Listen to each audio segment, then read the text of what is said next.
big stage as well. New Zealand, this is an experienced lineup. The likes of Curry, Ware, Webber. And Kenya as well, led by Oyo Umwa, Odiambo, and Teni Otieno. Familiar names, familiar opponents. Big occasion for our referees too.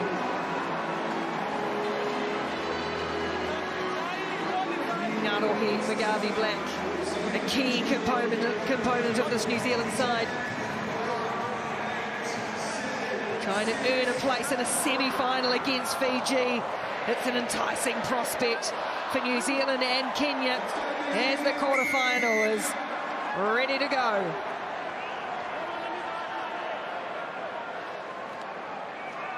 Tony Amondi sends this away, and it'll be Scott Curry in the air for New Zealand, knocking it backwards for Joe Webber, and then goes in and plays half-back himself, does Curry. That's awkward, off the feet, but Mulia was calm. Tackle. Kenya have really put teams under pressure. They were close to topping their group, couldn't quite do so to set up this match against New Zealand as Dixon tries to power towards halfway for New Zealand.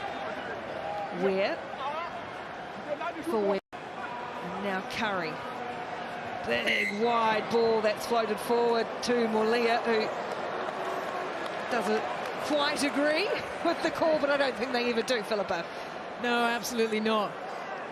New Zealand with a good bit of early possession there, really started to pull. Kenya stretched that defence. From the wider shot, you couldn't quite see, but Kenya, pretty much the entire team had been sucked into one half of the field. You feel one more contact, and New Zealand would have been on to swing back. Crouch! Kenya's been outscored in those three meetings at the Commonwealth Games, 100 points to 14 by New Zealand. Kenya never made a semi-final, 3 attempts.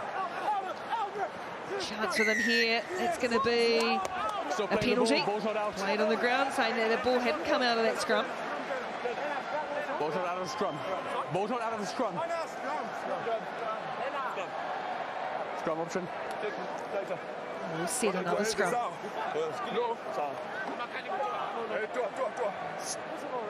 The poor results of Kenya.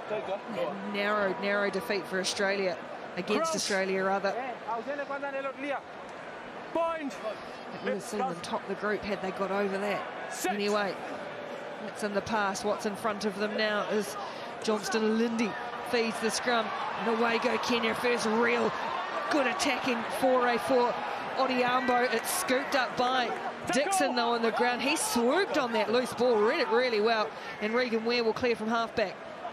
Curry in at centre. Collier. Mulia, gee, it's an experienced lineup. When you say them all in a row like that, Mulia takes 3 Kenyans to wrestle him to ground, and they give away a penalty in the process. Set 2. That was incredible pick-up on the ground there by Dixon. He was straight on that dead ball, getting vital possession for New Zealand. Webber. Here is Sam Dixon. Mulia on the wraparound, trying to create an overlap for New Zealand. This heavy contact, though, coming in from the Kenyan defenders once again, and Mulia stopped on halfway. Dixon. Big floating wide ball for Magavi Black, looking to get some footwork, and then Curry into some space, chopping back in field and carrying players with him.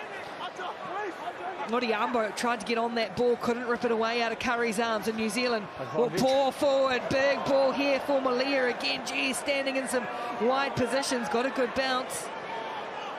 New Zealand building pressure on the Kenyan defence. Where Magavi Black stretching side to side.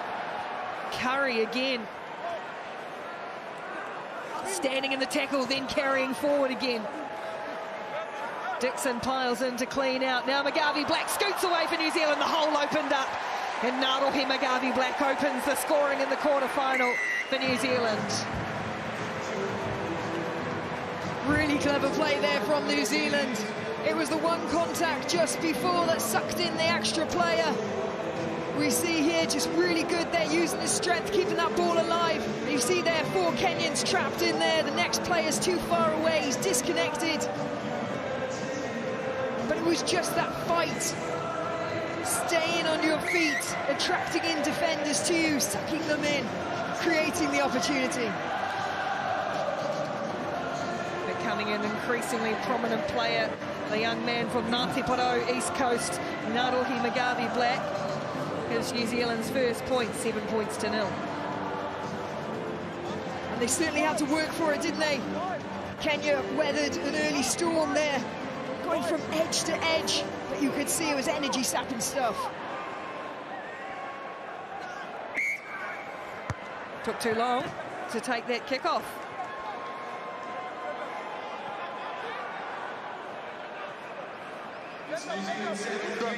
Annoyed with himself to hand the ball straight back to Kenya, who are going to set the scrum on halfway.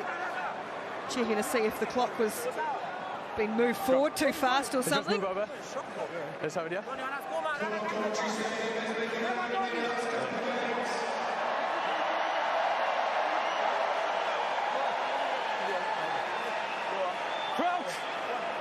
How good they've been defensively. Only 2 first-half tries, and one of them just happening now.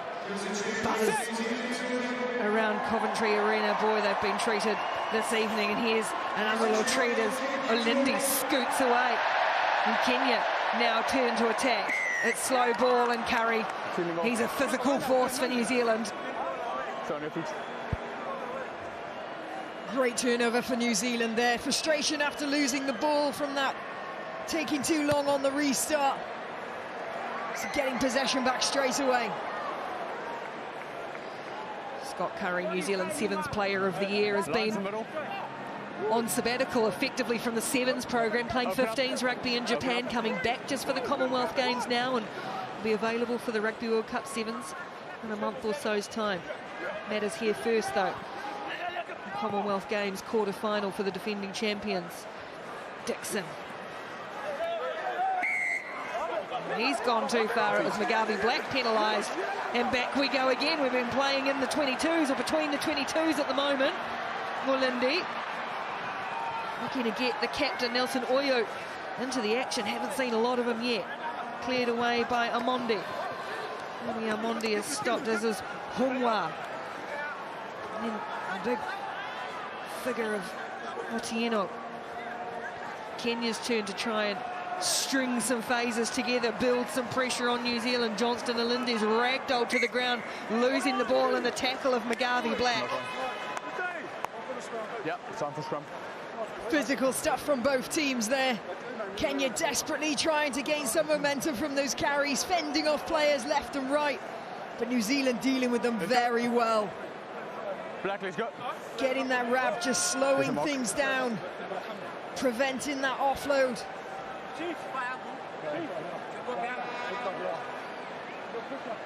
Crouch! Kenya, and again the penalty. Almost 2 minutes overtime, and away goes Dixon. Ware has got some space, shrugs off the tackle with a swivel of the hips. Regan Ware, long after the halftime hooter, gets New Zealand's second try of the quarterfinal. That is a long first half of rugby. That's going to have taken its toll. Real shame for Kenya, but you could see they ran out of ideas in the last phase of play, just going one-up runners. New Zealand just got that composure, play the ball away.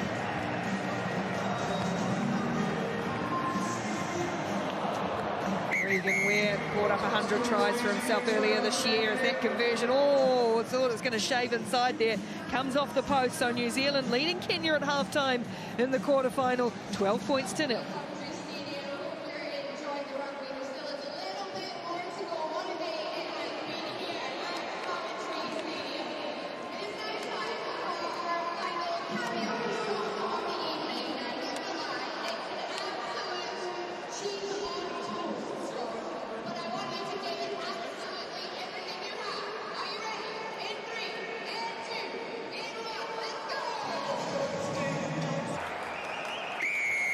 Points to 0, a place in a semi-final against Fiji at stake. It's New Zealand leading Kenya at the moment. That's knocked off Curry's hand, so it'll be Kenya possession. No, it won't be. It'll be a penalty New Zealand's way. Oh, it might have come off Curry off the restart, but...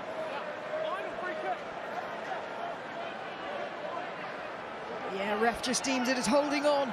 Let's see this now, getting up. Okay, let's go. Potentially it went backwards, but there was a holding on the floor. 50-50.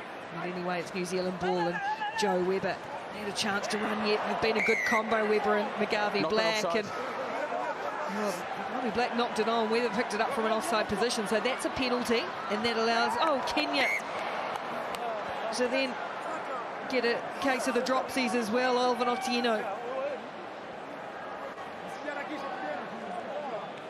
Nervous times, isn't it? Feeling this is the one thing we've seen Kenya improve so much, but getting to the latter stages of these big tournaments, that's still new ground for them.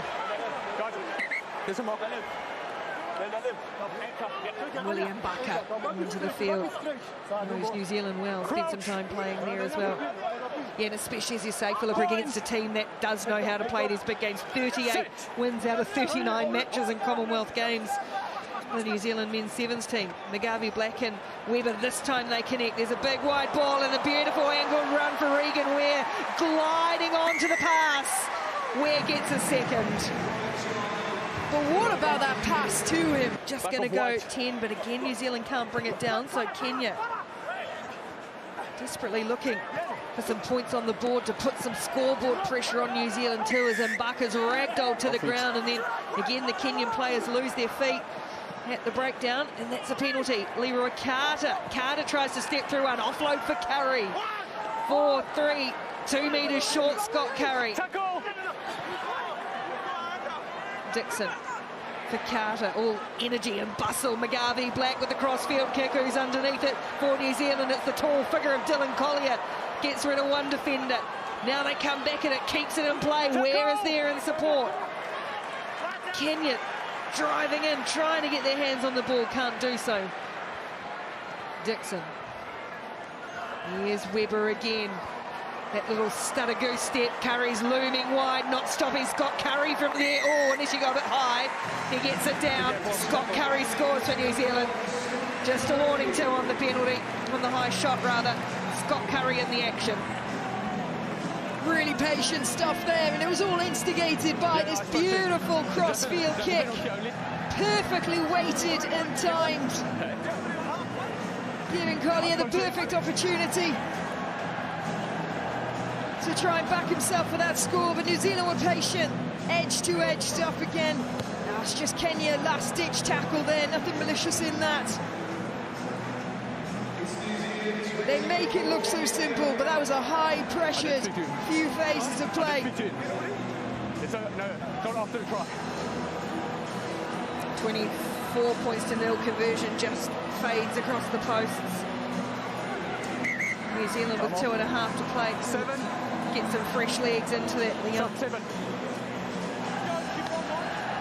19-year-old Shay Clark in his debut tournament gets a taste of quarter-final action at the Commonwealth Games. Time on. Incredible statistic. Out of 6 gold medals, only Glasgow 2014, where it was silver. Another penalty. Kenya have just been camped down here. Tony Ngashu for New Zealand now.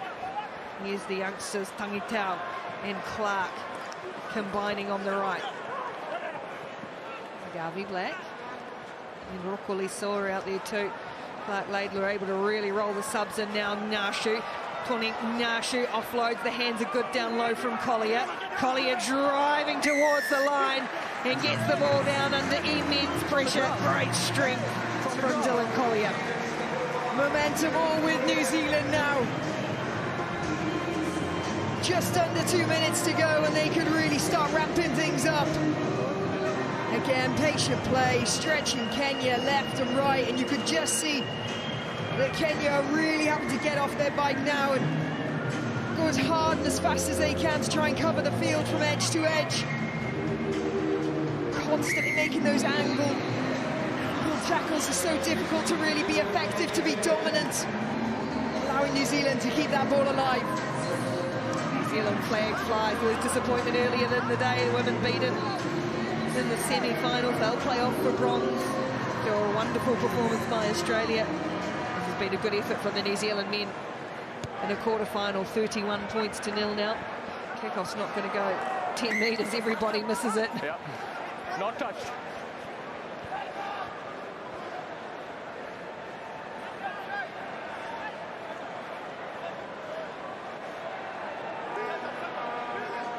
Kenya, like Scotland in the previous quarter-final, much better than the scoreline suggests. Better team, they've put in a better performance over the course of the weekend. Has come up against a good side today. Daniel Pabu gets them away.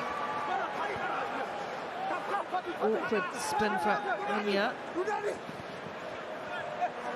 of time with ball in hand now. Penalty will help as Odhiambo goes to ground. Roared on, here we go. Crowd will start to get behind the Kenyans. Odhiambo, Billy Odhiambo, driving towards the line, just taken down by Clark. Kenya looking for their first points of the match, and it bounces off the chest of Wekesa. That's under pressure. It'll be a knock-on. Scrum for New Zealand. Time. And that's No time for the scrum. Sorry, Philippa. And that was just a testament to the difference in attack there. You had Kenya, they were shortened, they couldn't put the ball through their hands, and that just highlights how composed New Zealand are able to